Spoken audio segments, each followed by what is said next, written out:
الحمد للہ نحمده ونستعینه ونستغفره ونؤمن به ونتوکل علیہ ونعوذ باللہ من شرور انفسنا ومن سیئات اعمالنا من يهده اللہ فلا مضل له ومن يضلله فلا هادی له ونشهد أن لا إله إلا الله وحده لا شريك له ونشهد أن محمدا عبده ورسوله قال الله تبارك وتعالى في القرآن المجيد والفرقان الحميد إن الله وملائكته يصلون على النبي یا ایھا الذین آمنوا صلوا علیہ وسلموا تسلیما اللہم صلی علی سیدنا و مولانا محمد افضل الناس بعد الانبیاء بالتحقیق ابی بکر الصدیق رضی اللہ تعالی عنہ و عمر بن الخطاب رضی اللہ تعالی عنہ وعلی جامع القرآن کامل الحیاء عثمان ابن عفان رضی اللہ تعالی عنہ وعلی امیر المؤمنین امام المشارق و امام المغارب علی ابن طالب کرم اللہ وجہہ الکریم و ابی عبداللہ الحسن والحسین رضی اللہ تعالی عنہما وعلی امہما فاطمة الزہراء رضی اللہ تعالی عنہا قال اللہ تبارک و تعالی فی القرآن المجید قل من رب السماوات السبع ورب العرش العظیم صدق اللہ مولانا العظیم ان اللہ وملائکتہ یصلون علی النبی یا ایھا الذین آمنوا صلوا علیہ وسلموا تسلیما بلغ العلا بکمالہ کشف الدجی بجمالہ بلغ العلا بکمالہ کشف الدجی بجمالہ حسنت جمیع خصالہ۔ اللہ رب العزت جو زمین و آسمان کا خالق ہے، اللہ رب العزت نے 7 زمینیں اور 7 آسمان تخلیق فرمائے ہیں۔ جنت اور جہنم کو تخلیق فرمایا۔ جس زمین پر آپ اور میں زندگی بسر کر رہے ہیں یہ 7ویں زمین ہے۔ ہم 7ویں زمین کی پشت کے اوپر رہتے ہیں۔ یہ زمین کی پشت ہے جس کے اوپر آپ اور میں زندگی بسر کر رہے ہیں۔ اس زمین سے نیچے 6 زمینیں اور ہیں جہاں پر اللہ رب العزت کے حکم کے مطابق نظام چل رہا ہے، اور 7 زمینیں جہاں پر ختم ہوتی ہیں اس کے نیچے جا کر اللہ رب العزت نے جہنم کو تخلیق کیا ہے۔ یہ ہے زمینی نقشہ۔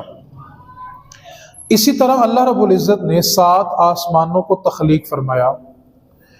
یہ جو آسمان ہم دیکھ رہے ہیں یہ پہلا آسمان ہے، یعنی ہم پہلے آسمان اور 7ویں زمین کے درمیان میں رہتے ہیں۔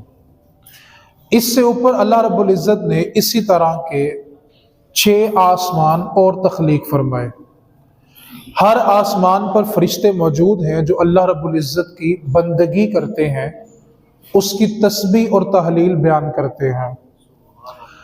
جہاں پر 7 آسمان مکمل ہو جاتے ہیں، سدرۃ المنتہا ہے، اس سے اوپر چلے جائیں تو پھر پانی ہے، اور اللہ رب العزت نے اس پانی کے اوپر اپنا عرش بنایا ہے۔ آپ اللہ تعالیٰ کی تخلیق پر تھوڑی سی توجہ کریں، کتنا کارساز ہے رب کہ ہم ایک مرلے کی بھی چھت کھڑی کرنی ہو تو ہم اس کو نیچے بنیاد دیے بغیر کھڑا نہیں کر سکتے۔ ہم نے ایک مائک بھی کھڑا کرنا ہو تو اس کے لیے ہم سٹینڈ کے محتاج ہیں۔ ہم ایک چیز بھی ہوا میں بغیر سہارے کے کھڑا نہیں کر سکتے۔ یہ ہے انسان۔ آپ اللہ رب العزت کی تخلیق دیکھیں کہ اس نے کتنا بڑا آسمان ہے اور ستون ایک بھی نہیں بنایا، اور پھر اس کے اوپر فرشتوں کو تخلیق فرمایا۔ اتنا بڑا آسمان کہ انسان کی نظر کی انتہا ہے، لیکن آسمان کی انتہا ہمیں نظر نہیں آ رہی۔ ہم دیکھتے دیکھتے تھک جاتے ہیں، لیکن اللہ کا آسمان اس سے بھی بڑا ہے۔ لیکن اس نے اتنا بڑا آسمان کھڑا کرنے کے لیے ایک ستون، ایک پلر بھی نہیں بنایا، اور اس نے بغیر پلر کے اتنا بڑا آسمان کھڑا کیا ہوا ہے۔ اللہ رب العزت نے قرآن کریم کے ایک مقام پر جو رب کو نہیں مانتے ان کو بطور دلیل یہ جملہ کہا ہے کہ بتاؤ جن کی تم پوجا کرتے ہو ایک وہ ہے اور ایک وہ رب ہے جس نے بغیر ستون کے آسمان کھڑا کیا ہوا ہے۔ تو اللہ رب العزت نے اپنے ہونے پر یہ دلیل بھی بیان کی۔ اللہ رب العزت نے جو 7 آسمان تخلیق فرمائے ان سے اوپر پانی ہے۔ آپ ایک لمحے کے لیے تصور کریں کہ پانی جتنا بھی ہو وہ بلندی سے نیچے کی طرف گرتا ہے، لیکن آپ تصور کریں اللہ تعالیٰ کی تخلیق کا کہ آسمانوں سے اوپر جا کے پانی بنایا اور پھر اس کے اوپر اپنا عرش بنایا۔ عرش عربی زبان میں اس تخت کو کہتے ہیں جو بادشاہ کے لیے بنایا جاتا ہے، اس کو عرش کہتے ہیں۔ اور شریعت کی اصطلاح میں عرش مراد وہ حصہ ہے جہاں پر اللہ تعالیٰ اپنی شان کے لائق آرام فرماتا ہے، قیام فرماتا ہے، وہ اپنی شان کے لائق ہے، انسان اس کا تصور نہیں کر سکتا۔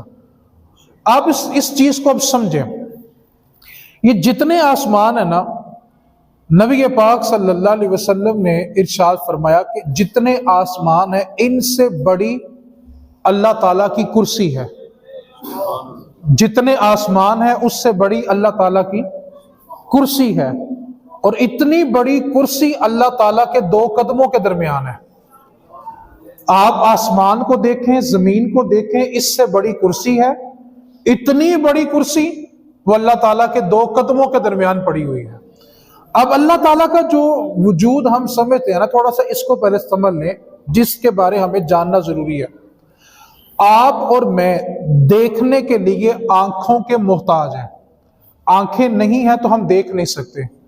اللہ بھی دیکھتا ہے لیکن وہ آنکھوں کا محتاج نہیں ہے۔ اللہ کی ذات کے بارے میں عقیدہ یاد کریں، ہم دیکھنے کے لیے کس کے محتاج ہیں جی؟ لیکن اللہ بھی دیکھتا۔ اللہ قرآن میں کہہ رہا ہو والبصیر، وہ دیکھنے والا ہے، لیکن اس کا دیکھنا آنکھوں کی محتاجی سے، ہم محتاج ہیں، رب کسی کا محتاج ہے۔ اچھا، ہم سننے کے لیے کس کے محتاج ہیں جی؟ اللہ قرآن پاک میں فرماتا ہے انہ هو السمیع، اللہ سننے والا ہے، لیکن اللہ کا سننا کیسا ہے کہ وہ کانوں کا محتاج ہے۔ اچھا، ہم کلام کرتے ہیں تو ہم کلام کرنے کے لیے کس کے محتاج ہیں جی؟ اللہ فرما رہا ہے کہ یہ قرآن میرا کلام ہے، لیکن اللہ کلام کرنے کے لیے زبان کا محتاج نہیں ہے۔ ہم چلنے کے لیے کس کے محتاج ہیں جی؟ لیکن اللہ کی رحمت جب کسی کی طرف متوجہ ہوتی ہے تو وہ قدموں کی محتاج، یعنی ہم کسی بھی کام کو کرنے کے لیے اسباب کے محتاج ہیں، اور اللہ تعالیٰ کچھ بھی کرنا چاہے وہ کسی کا محتاج نہیں ہے۔ یہ بندے اور اس کے خالق کے درمیان فرق ہے۔ اب اللہ رب العزت نے اتنے بڑے آسمان تخلیق کیے، اس کے اوپر اپنا عرش بنایا۔ آج کا جو جمعہ ہے اس کا جو خطبہ ہے وہ اللہ تعالیٰ کے عرش پر ہے، کہ اللہ تعالیٰ جو عرش پر ہے اس کا عرش کیسا ہے، اور جس حدیث پر ہم نے کلام کرنا ہے صحیح بخاری کی ایک حدیث پاک ہے۔ نبی پاک صلی اللہ علیہ وسلم نے ارشاد فرمایا قیامت والے دن کوئی سایہ نہیں ہوگا سوائے اللہ کے سائے کے۔ اس دن اللہ کے عرش کے سائے کے سوا کوئی سایہ نہیں ہوگا۔ آپ جو میں تمہید باندھنے لگا ہوں، صرف آپ نے ان جملوں کو توجہ میں رکھنا ہے، تو گفتگو آخر تک آپ کو بآسانی سمجھ آ جائے گی۔ ہم تھوڑی سی توجہ کریں، جب سورج گرمی پھینکتا ہے تو ہم سورج کی تپش سے بچنے کے لیے کسی چیز کا سایہ لیتے ہیں۔ اگر ہم باہر کھڑے ہوں تو ہم درخت کے سائے میں چلے جاتے ہیں، چھت پر ہوں تو نیچے والی منزل پہ آ جاتے ہیں کہ ہم اس کی دھوپ کو برداشت نہیں کر سکتے۔ اسی طرح ہمیں سردی محسوس ہو تو ہم لباس کا اپنے اوپر سایہ کر لیتے ہیں تاکہ ہم سردی سے بچ سکیں۔ اسی طرح جب بارش آتی ہے تو ہم بارش سے بچنے کے لیے کسی چیز کے سائے میں چلے جاتے ہیں۔ ہم دیکھیں کہ ہم دنیا میں جب بھی جس بھی حالت میں ہوتے ہیں ہمیں کسی نہ کسی چیز کے سائے کی ضرورت ہوتی ہے۔ اب آپ نے اس حدیث کو توجہ سے سمجھنا ہے۔ یہ جو سورج ہے یہ اس وقت زمین سے کروڑوں میل دور ہے، اور یہ زمین کی طرف اس کی پشت ہے۔ سورج کا چہرہ زمین کی طرف نہیں ہے بلکہ سورج کا چہرہ آسمانوں کی طرف ہے، یہ اس کی پشت ہے۔ لیکن آپ تصور کریں جب سورج اپنی آب و تاب کے ساتھ چمکتا ہے تو کوئی بھی بندہ اس کے سامنے کھڑا نہیں ہو سکتا، بغیر جوتے کے زمین پہ کھڑا نہیں ہو سکتا۔ یہ کس وقت حالت ہے؟ جب سورج زمین سے کروڑوں میل دور ہے اور اس کی پشت زمین کی طرف ہے، اس وقت یہ کیفیت ہے کہ ہم کسی چیز کے سائے کے بغیر کھڑے نہیں ہو سکتے۔ اور آج ہمارے پاس جو زمین ہے وہ کنکریٹ کی ہے، ٹھیک ہے، لوہے کی یا تانبے کی نہیں ہے۔ سورج کروڑوں میل دور ہے، سورج کی پشت زمین کی طرف ہے، چہرہ آسمانوں کی طرف ہے، اور زمین کنکریٹ کی ہے۔ اس کے باوجود جب سورج ہم پر گرمی پھینکتا ہے تو ہم سائے کے محتاج ہیں، ہم زمین پر کھڑے نہیں ہو سکتے بغیر جوتے کے، ہم محتاج ہیں۔ اب ذرا حدیث کا منظر دیکھیں، رسول رحمت فخر دو عالم صلی اللہ علیہ وسلم نے ارشاد فرمایا جب قیامت برپا ہوگی نا، سورج صرف اور صرف 1.25 نیزے پہ ہوگا۔ نیزہ جو تھا وہ 6 فٹ کا بھی ہوتا تھا، 9 فٹ کا بھی ہوتا تھا۔ آپ 9 فٹ والا نیزہ بھی مراد لے لے تو 1.25 فٹ، 1.25 نیزہ کتنا ہو گیا جی؟ 12 فٹ کا۔ جتنی آپ سے یہ دیوار اونچی ہے نا، قیامت والے دن میرے محبوب نے فرمایا کہ سورج انسانوں کے اتنا قریب ہوگا۔ آج کہاں پر ہے جی؟ میرے نبی نے فرمایا زمین سے جو پہلا آسمان ہے نا، ایک گھوڑا مسلسل 500 سال بھاگتا رہے تو پھر زمین سے پہلا آسمان آتا ہے۔ آج سورج کروڑوں میل دور ہے، اس کی پشت ہماری طرف ہے، لیکن جب وہ آب و تاب کے ساتھ چمکے تو ہم اس کا سامنا نہیں کر سکتے۔ اور بروز محشر کیا ہے کہ سورج صرف اور صرف 1.25 نیزے پہ ہوگا، 12 فٹ اونچا ہوگا۔ اگلا جملہ سنے میرے محبوب کا، فرمایا اس دن سورج کا رخ انسانوں کی طرف ہوگا۔ آج کیا ہے جی؟ پشت ہے۔ اس دن کیا ہوگا؟ آج کتنا دور ہے جی؟ کروڑوں میل۔ اس دن کتنا دور ہوگا؟ صرف اور صرف 1.25 نیزہ، اور اس کا رخ انسانوں کی طرف ہوگا۔ اور تیسری بات سنیں، آج زمین کون سی ہے جی؟ کنکریٹ کی۔ میرے محبوب نے فرمایا اس دن زمین تانبے کی ہوگی۔ اور اگلا جملہ سنیں، جب قبر مردے کو باہر پھینکے گی تو مردے کے بدن پہ کوئی لباس نہیں ہوگا۔ جس طرح انسان بغیر لباس کے دنیا میں آتا ہے، اسی طرح وہ بغیر لباس کے قبر سے نکالا جائے گا۔ صحابہ نے عرض کیا آقا تو پھر ہم ایک دوسرے کی طرف؟ تو میرے محبوب نے فرمایا اس دن تو اللہ کی ذات کا رعب اور جلال اتنا ہوگا، قیامت کا خوف اتنا ہوگا کہ کسی انسان نے دوسرے انسان کی طرف دیکھنا بھی نہیں ہے۔ پردہ کرنا تو بڑی دور کی بات ہے، ایک انسان دوسرے انسان کی طرف دیکھے گا بھی نہیں۔ آپ اس لمحے کو تصور کریں، سورج 1.25 نیزے پہ ہے، سورج کا رخ انسانوں کی طرف ہے، زمین تانبے کی ہے، انسان کے لباس تصور بھی نہیں ہے، برہنہ اس قبروں سے نکالے جائیں گے۔ اور میرے محبوب نے فرمایا کہ جہنم کو کھینچ کے میدان معاشر میں لایا جائے گا، اور جہنم اتنی بڑی ہے، میرے محبوب نے فرمایا جہنم کو 70,000 لگامیں ڈالی جائیں گی، اس کو کھینچنے کے لیے 70,000 لگامیں ڈالی جائیں گی، اور ایک ایک لگام کو کھینچنے کے لیے 70,000 فرشتے ہوں گے. اتنی بڑی جہنم اللہ نے تخلیق فرمائی. ابھی جب سارا منظر بیان کر لیا کہ جس وقت قیامت والے دن کوئی سایہ نہیں ہوگا اللہ کے سائے کے سوا، لوگوں کے سامنے سورج ہوگا، اس کا رخ انسانوں کی طرف ہوگا، پھر میرے محبوب نے 5واں جملہ ارشاد فرمایا کہ سورج کی تپش کا عالم یہ ہوگا کہ انسان اپنے ہی پسینے میں ڈوب رہا ہوگا. کسی کا پسینہ ٹخنوں تک، کسی کا گھٹنوں تک، کسی کا کندھے تک، اور کسی کا سر سے اوپر ہوگا، اور انسان کے وجود سے اس قدر پسینہ بہے گا کہ وہ اپنے ہی پسینے میں ڈوب رہا ہوگا. جب یہ سارا منظر ہوگا تو آپ تصور کریں اس وقت انسان کو کس چیز کی ضرورت ہوگی.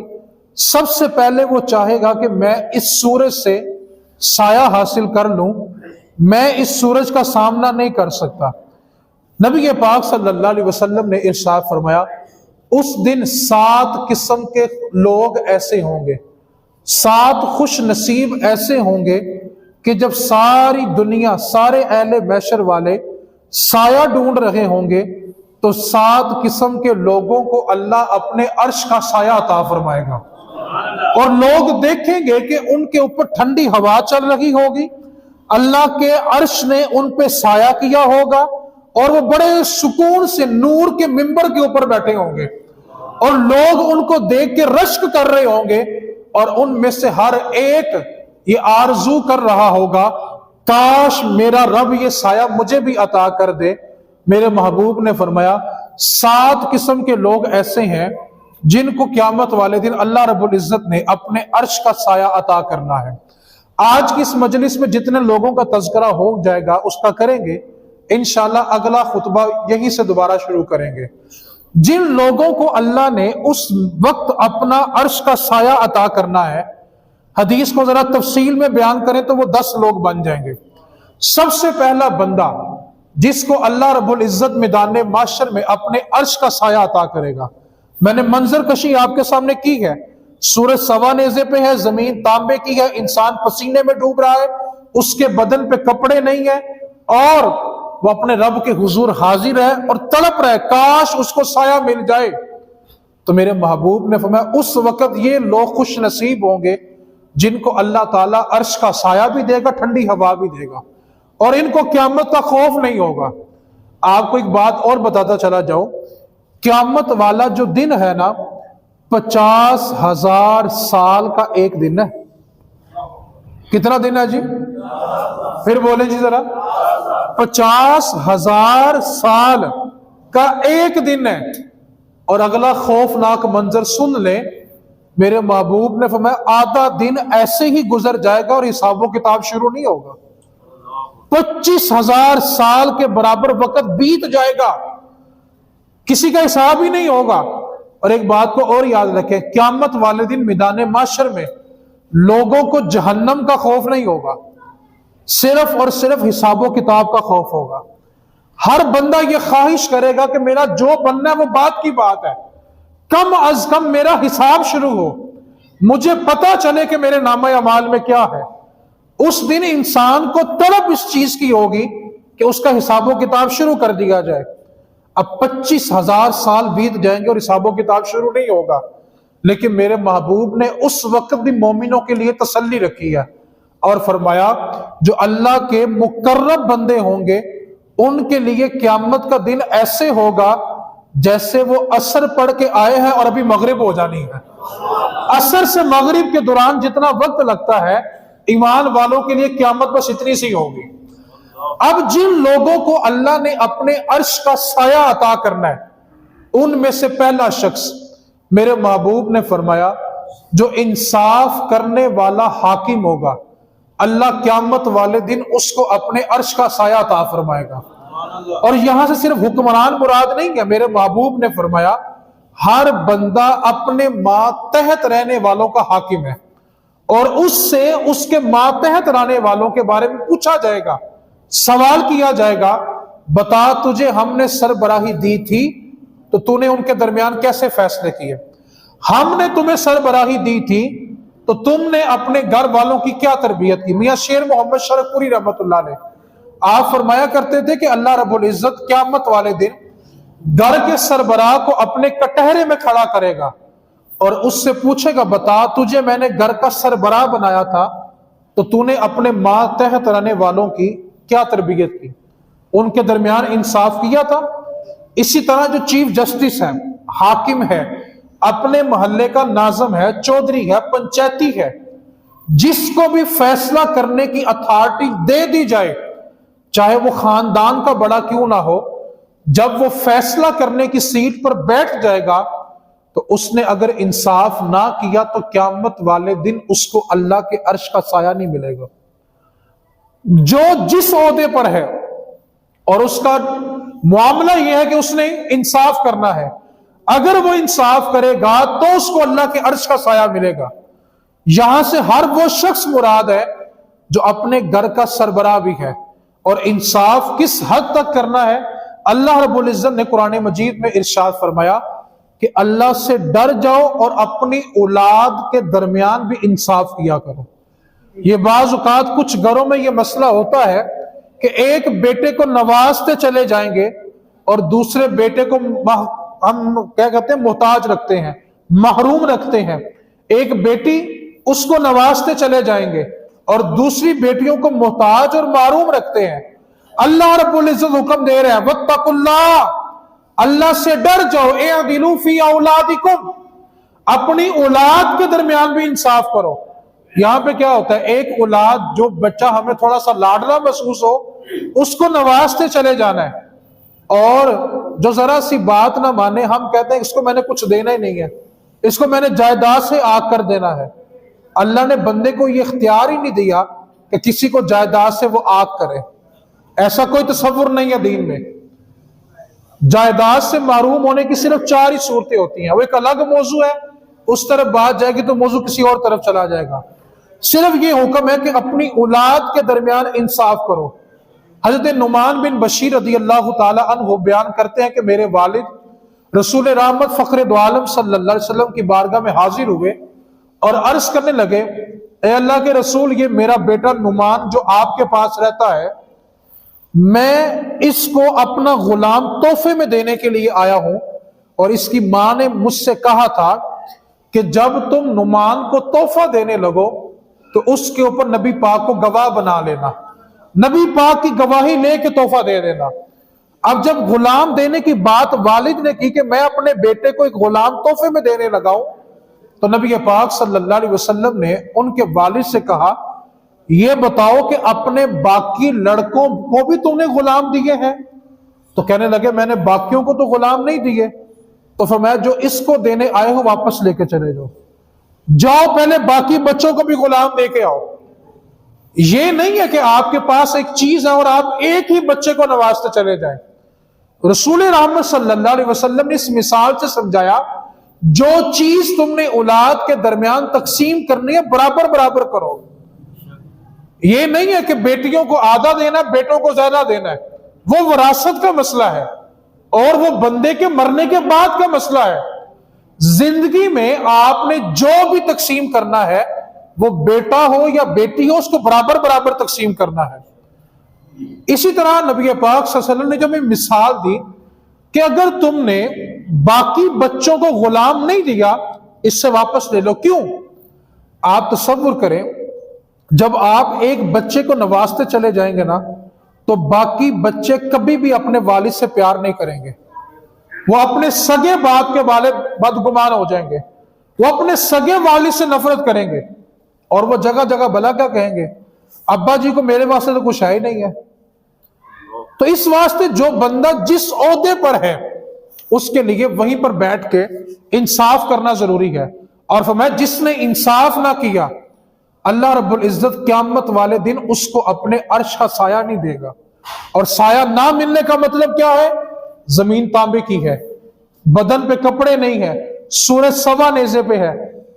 اب تصور کرو جب انسان اپنے پسینے میں ڈوب رہا ہوگا۔ اس لیے ایک عربی کا مقولہ ہے کہ الناس علی دین ملوکہم، لوگ اپنے بادشاہوں کے طریقے پہ ہوتے ہیں۔ جیسا رویہ ملک کا بادشاہ کرتا ہے نا پھر لوگ اس کے مطابق چلنا شروع کر دیتے ہیں۔ اگر اوپرلی سطح سے انصاف شروع ہو جائے تو نیچے تک وہ انصاف چلے گا۔ اس کی وجہ کیا ہے؟ ہر چھوٹے افسر کو پتا ہوتا ہے کہ میں رشوت لے بھی لوں تو آدھے والا میں نے اپنے سے اوپر والے کو دینا ہے، اپنے سے اوپر والے کو پتا جو میں نے اس سے لینا ہے اس کا آدھا میں نے اپنے سے اوپر والے کو دینا ہے۔ اور جب سب سے اوپر والے کو پتا چل جائے اور اس کو سمجھ آ جائے کہ میں نے اپنے سے نیچے والے سے رشوت نہیں لینی، تو پھر وہ کیا کرے گا؟ اپنے سے نیچے والے پہ کیا کرے گا جی؟ سختی کرے گا۔ جب اس پہ سختی ہوگی تو وہ نیچے والے پہ، وہ چلتے چلتے ایک دکاندار تک پہنچے گی اور اس دکاندار کو بھی پتا ہوگا کہ جو میری دکان چیک کرنے آیا ہے نا وہ مجھ سے رشوت لے کے میری دکان کو گڈ نہیں لگائے گا۔ اس کو پتا ہے کہ اگر میں نے یہاں پر انصاف نہ کیا تو میرے سے اوپر والا افسر مجھے نوکری سے نکال دے گا۔ یہ کب ہوگا؟ الناس علی دین ملوکہم، لوگ اپنے بادشاہوں کے طریقوں پر ہوتے ہیں۔ اب بادشاہ کا طریقہ کیا ہونا چاہیے؟ آپ نے مشہور حدیث سنی ہے، قبیلہ بنو مخزوم کی ایک عورت نے، فاطمہ نامی عورت نے چوری کر لی۔ اب وہ قبیلہ جمع ہو کے حضرت اسامہ بن زید رضی اللہ تعالیٰ عنہ کے پاس آ گیا۔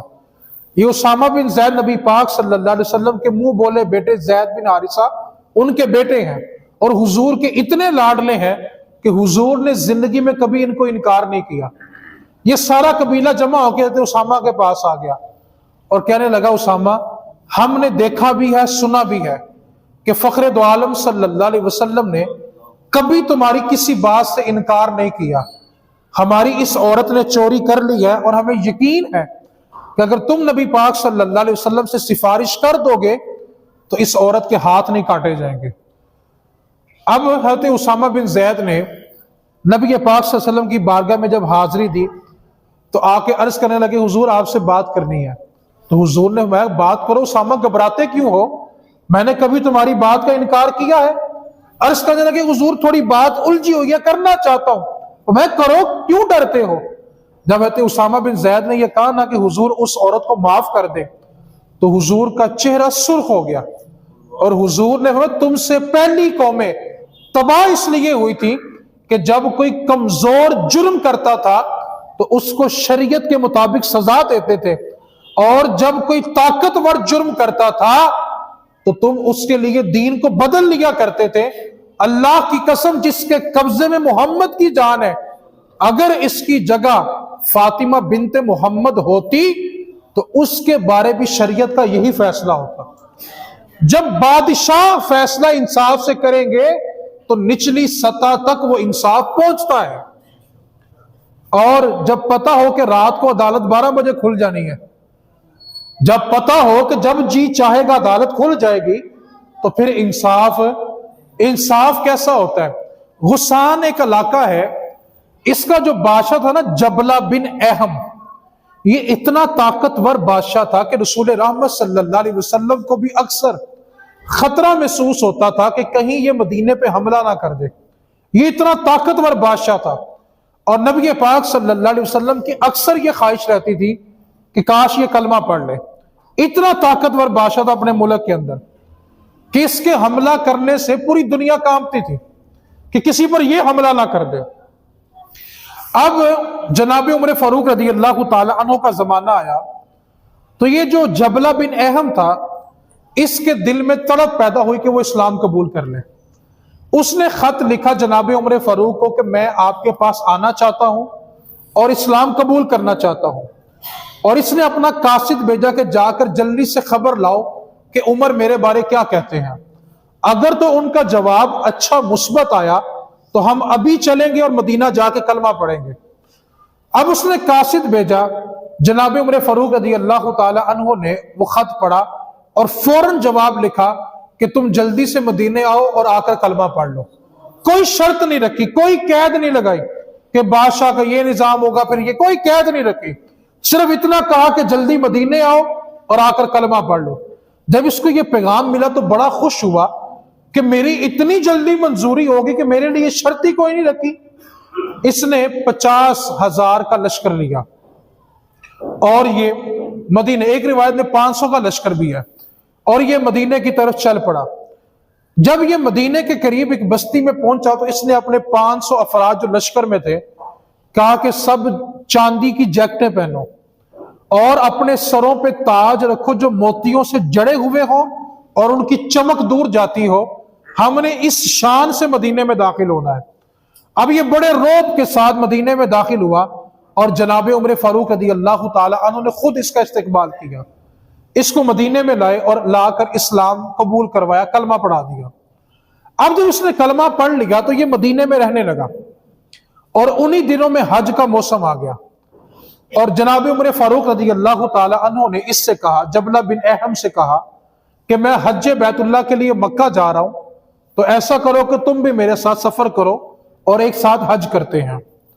اب جبلہ بن احم کو جناب عمر فاروق نے ساتھ لیا، اور جب بیت اللہ میں پہنچے طواف ہو رہا تھا، بادشاہ تھا، روب تھا، ایک نخرہ تھا، روب تھا، دبدبا تھا۔ اب اس نے جو چادر یعنی احرام اوڑا ہوا تھا نا، وہ بڑا قیمتی تھا۔ ایسا ہوا کہ اس کے پیچھے بالکل مکے کا ایک غریب شخص تھا جو طواف اس کے بالکل پیچھے کر رہا تھا۔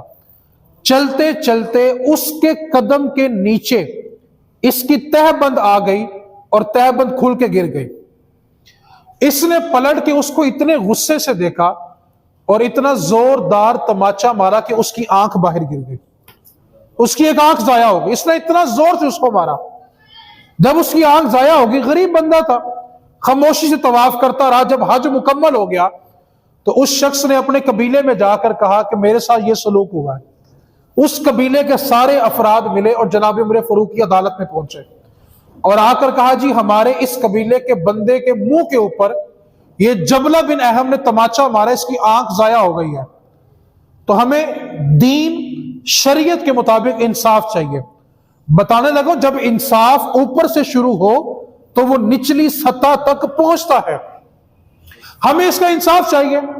جناب عمر فاروق نے جبلہ بن احم کو بلایا اور کہا، تو نے اس کو اتنا زور سے تماچا مارا کہ بیچارے کی آنکھ ہی چلی گئی ہے۔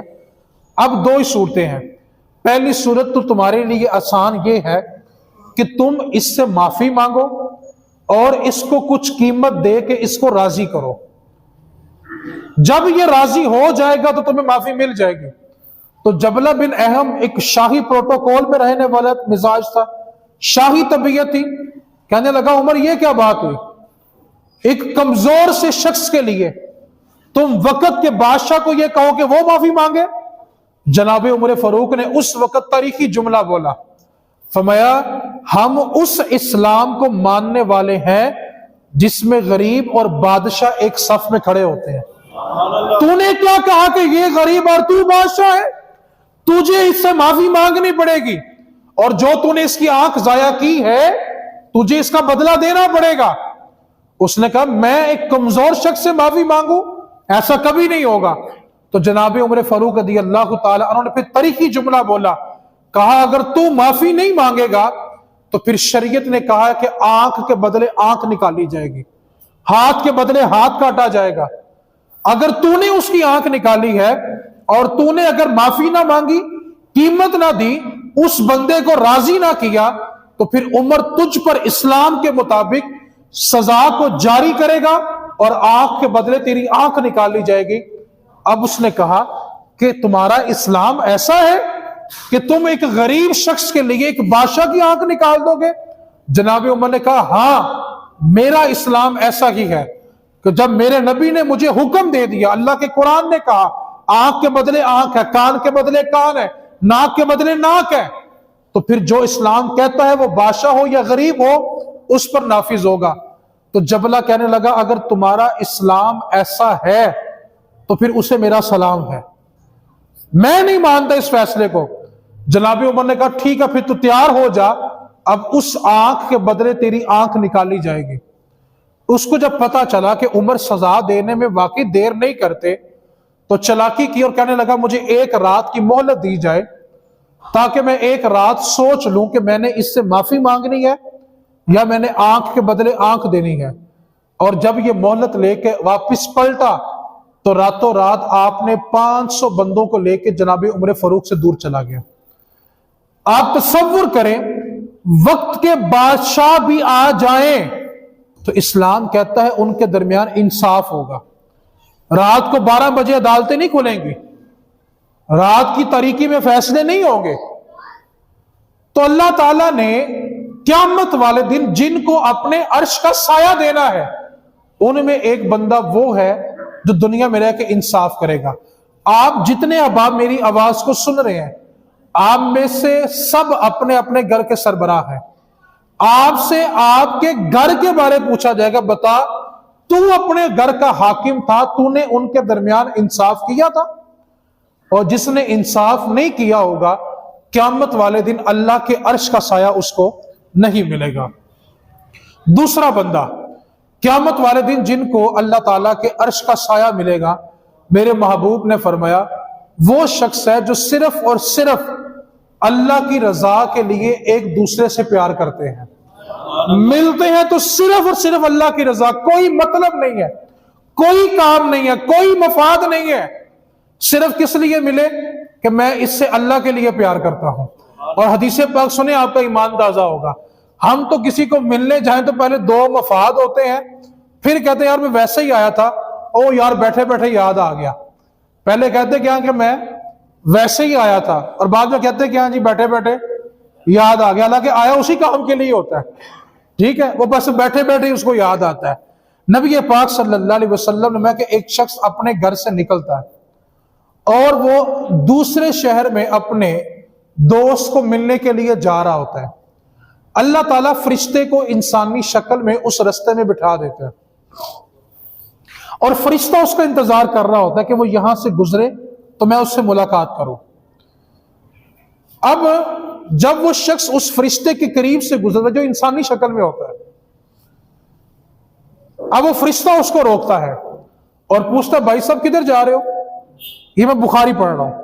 وہ جانے والا کہتا ہے کہ میں دوسرے شہر میں، دوسری بستی میں، دوسرے علاقے میں اپنے مسلمان بھائی کو ملنے کے لیے جا رہا ہوں.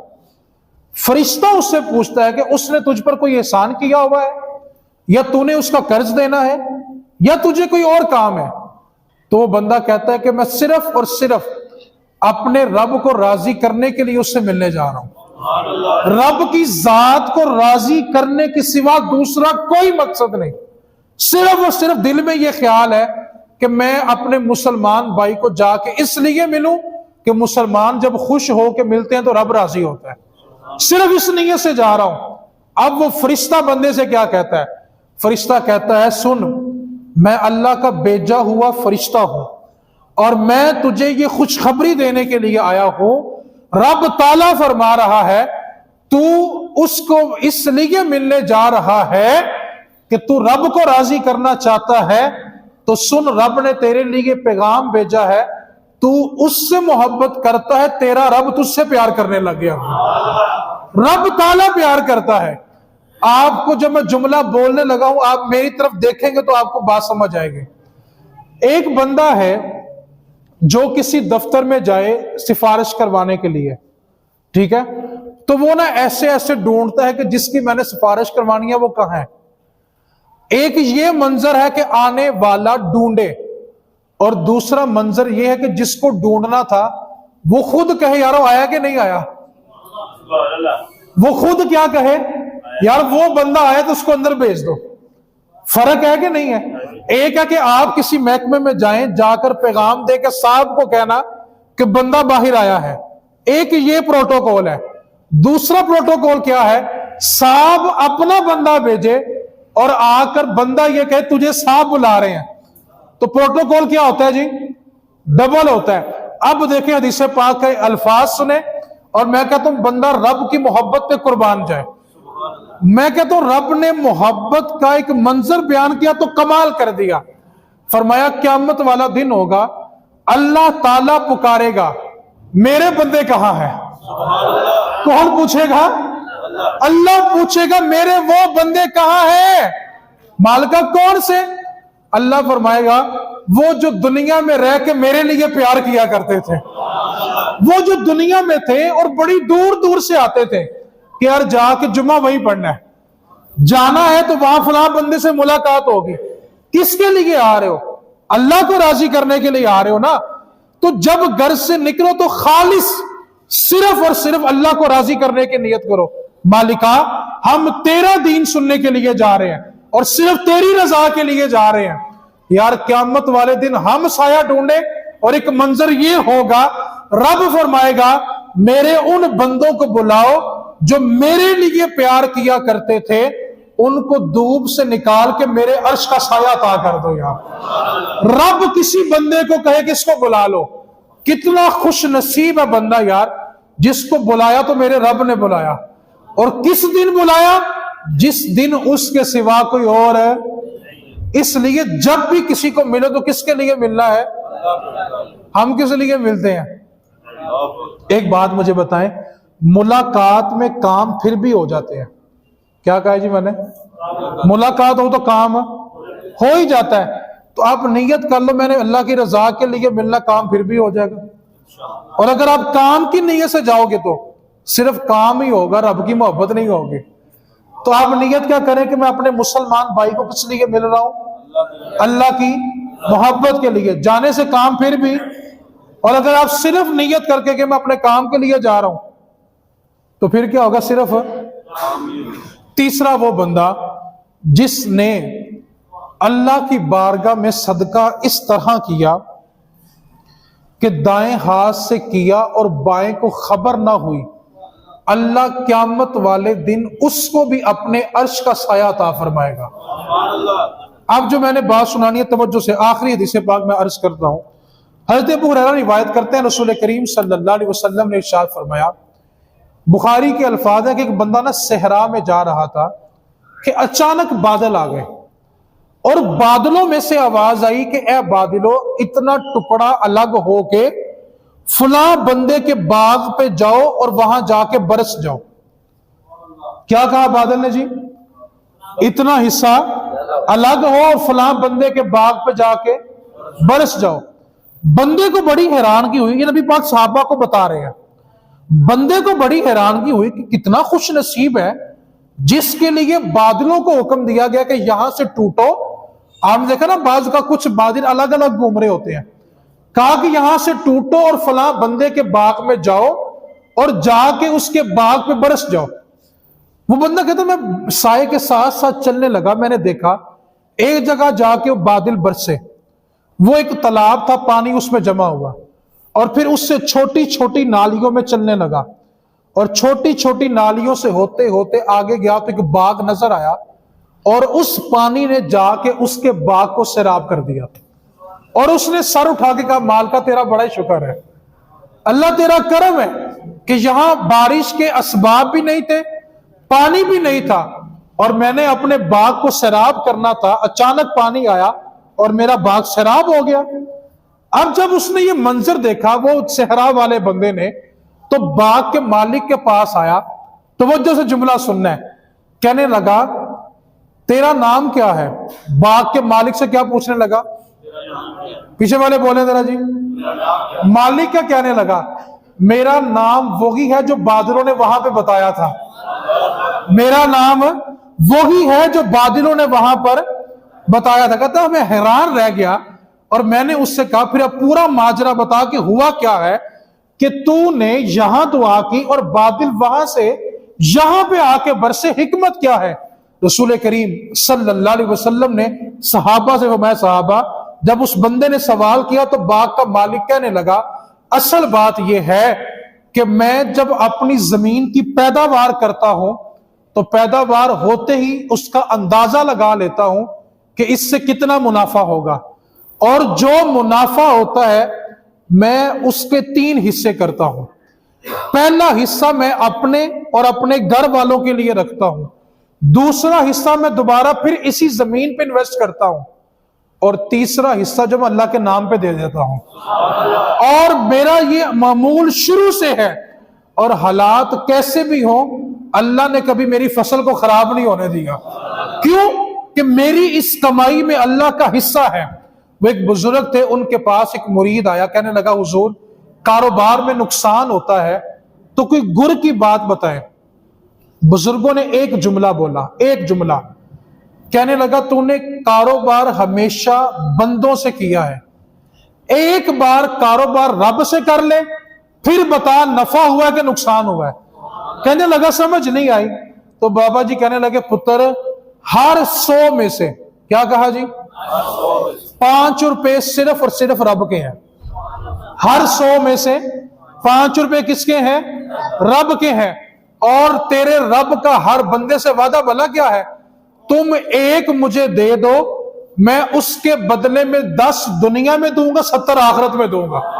اور رب کی ذات کیا ہے؟ لا یخلف المیعاد، وہ وعدے کے خلاف کرتی نہیں ہے. حضرت رابعہ بصری کے گھر مہمان آ گئے، گھر میں روٹی ایک ہی تھی. دروازے پہ دستک ہوئی، اللہ کے نام پہ کھانا کھلا دو. رابعہ بصری نے خادمہ سے کہا کہ وہ روٹی پڑی ہے، وہ بیکاری کو دے دو. خادمہ کہتی روٹی تو میں نے دے دی، لیکن میں سوچ کے پڑ گئی کہ میں نے بھی کھانا کھانا ہے، رابعہ بصری نے بھی کھانا ہے، مہمان بھی آئے ہیں، ایک ہی روٹی تھی وہ بھی تقسیم کر دی. کہتے کچھ دیر گزری کہ دروازے پہ دستک ہوئی کہ بادشاہ نے رابعہ بصری کے لیے کھانا بھیجا ہے. رابعہ بصری کا گنو کتنی روٹیاں؟ کہنے لگی 8. تو رابعہ بصری نے کہا کہ اس سے کہو یہ ہماری نہیں ہے، غلطی سے آئے ہو. خادمہ کہتی میں نے کہہ تو دیا، لیکن حیرانگی مجھے بڑی ہوئی، کھانا سب نے کھانا، مہمان بھی آئے بیٹھے ہیں، کھانا چل کے آیا اور کہہ دیا ہمارا نہیں ہے. کچھ دیر بیتی پھر دستک ہوئی، کہا بادشاہ نے رابعہ بصری کے لیے کھانا بھیجا ہے. کہا کتنی روٹیاں؟ کہا 9. کہا اس کو کہہ دو ہماری نہیں، کسی اور کی ہیں. خادمہ کہتی میں نے کہہ تو دیا، لیکن عجیب مجھے بڑا لگا. لیکن جب تیسری بار خادم آیا، اس نے کہا بادشاہ نے کھانا بھیجا ہے. رابعہ بصری نے کہا بتاؤ کتنی روٹیاں؟ تو اس نے کہا کہ 10 روٹیاں. تو رابعہ بصری نے کہا ہاں لے لو، یہی ہماری ہیں. خادمہ کہتی کھانا سب نے کھایا، مہمان چلے گئے. تو میں نے کہا رابعہ حکمت سمجھ نہیں آئی، 8 آئی تو ہماری نہیں، 9 آئی تو ہماری نہیں، جب زیادہ آئی تو تم نے رکھ لی، ماجرا کیا ہے؟ تو رابعہ بصری کہنے لگی تم نے اللہ کا قرآن نہیں پڑھا؟ اللہ فرماتے تم میری بارگاہ میں 1 دو، میں تمہیں 10 دوں گا. جب اس کا وعدہ 10 کا تھا تو رابعہ پھر 8 اور 9 وصول کیسے کر سکتے تھے؟ رب کا وعدہ ہے کہ تم 1 دو میں 10 دوں گا، تو پھر 8 کیوں لیتی، 9 کیوں لیتی؟ آخری حدیث پاک ہے، میرے نبی نے فرمایا ہر روز جب سورج نکلتا ہے 2 فرشتے اللہ کی بارگاہ میں دعا کرتے ہیں. کیا کرتے ہیں جی؟ پہلا فرشتہ کہتا ہے مالک جس نے تیری بارگاہ میں آج خرچ کیا ہے نا، اس کو بہترین نعم البدل عطا کر دے. جس نے تیری بارگاہ میں خرچ کیا ہے اس کا بہترین نعم البدل. اور دوسرا فرشتہ کہتا ہے مالک جس نے مال چھپا لیا اور تجھے نہیں دیا، اس کا پڑا پڑا سارا مال تباہ کر دے. ساری زندگی کماؤ پھر کچھ بندہ نہیں ہے. میں گر کی بات بتاؤں، جو زکوٰۃ دینے والے لوگ ہیں میری بات سے جلدی اتفاق کر جائیں گے. جو اس سال 5000 زکوٰۃ دیتا ہے نا، اگلے سال اس کی زکوٰۃ 8-9 ضرور ہوتی ہے. کیوں بلا؟ مال بڑھتا ہے تو زکوٰۃ بڑھتی ہے نا. زکوٰۃ صدقہ خیرات دینے والے کا مال کم نہیں ہوتا. آپ روزانہ 2 روپے دے دیں، 5 روپے دیں، اپنے گھر میں ایک بکسا رکھ لیں، روز 5 روپے صدقے کے نکالتے رہیں. مہینے بعد گزرتے گزرتے آپ کے رستے میں جو مسجد آ جائے، جو مدرسہ آ جائے، جو یتیم خانہ آ جائے، مہینے بعد 100 روپیہ 150 میں وہاں پہ جمع کروا دیں. صدقہ ضرور دیں. اور میرے محبوب نے فرمایا جو چھپ کے صدقہ دے گا، اتنا چھپ کے کہ دائیں ہاتھ نے دیا اور بائیں کو خبر نہیں ہے، فرمایا قیامت والے دن اللہ اپنے عرش کا سایہ عطا فرمائے گا. اس دن کوئی سایہ نہیں ہے، صرف اللہ کے عرش کا سایہ ہے. اللہ کریم ہمیں ان باتوں پہ عمل کی توفیق عطا فرمائے.